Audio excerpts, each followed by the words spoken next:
All right, we have the coaches and players here from Webster University. Coach, could you open with some comments about the game? Sure. Yeah, tough game. We knew they were going to be very, very good.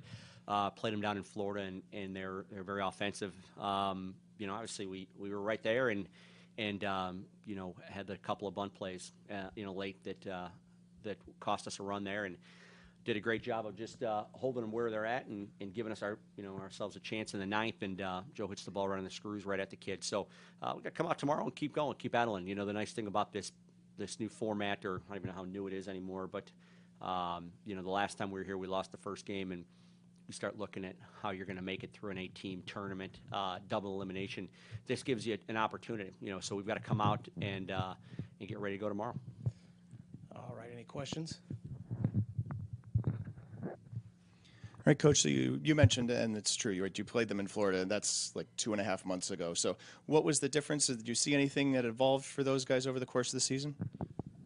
Yeah, it was a very odd game in Florida. Their guy that threw against us in Florida got hurt in the game, and they didn't throw a heck of a lot of strikes. So they walked us like 13 times in Florida. So that obviously did not happen today. They did a great job on the mound, and those guys at the end of the game are tough for them. That closer's obviously pretty tough, and we'll give ourselves an opportunity. But they swing the bat. Those top 5 or 6 guys in the order can do some damage against you if you don't make good pitches, and we knew that coming in, and we did a pretty good job of limiting them, early on, and they just kept nipping away at us.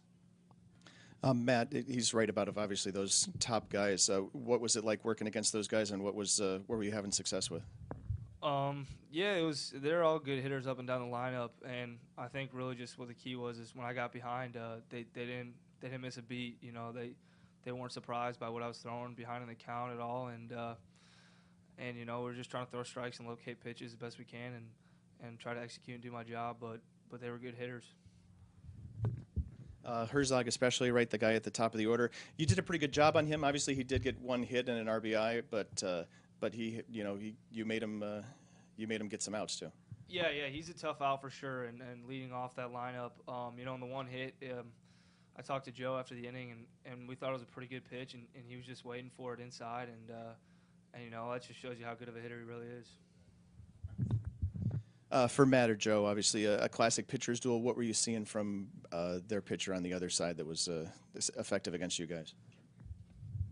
Yeah, I think he did a really good job of mixing us up a little bit. He was a slider fastball guy.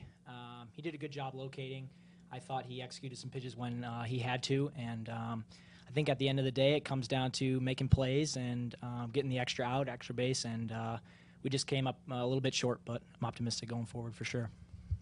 Matt, same question.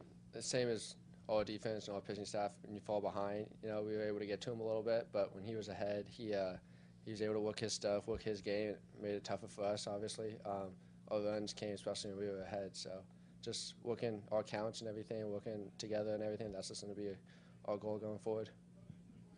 So you guys take that 3-1 lead in the 4th, and then you get the goose egg in the next inning and the inning after that. Does it feel like does the mood shift at that point before they start kind of picking away at you guys? I don't know. You knew they were coming. You knew they were going to threaten every inning. You knew you had tough outs. There's not really a lull in their order. So they were going to continue to battle and give themselves a chance. We just they got one, I think, in the 7th, 8th, or 6th, 7th, and 8th, if I'm not mistaken. To kind of keep coming at us, and we just didn't give us a chance to breathe there. And we didn't offensively. We slowed down at that point in the game, and their bullpen did a nice job. And like I said, that kid that closes for them is tough. And we get the guy on, and he moves us up with the wild pitch, and then Joe hits an 0-2 breaking ball, and yeah, they're good. They're a very, very good team. We knew that. Everybody here is, but they're tough. That's going to be a good game tomorrow with them and Chapman. And then how about you guys? How about you guys for tomorrow?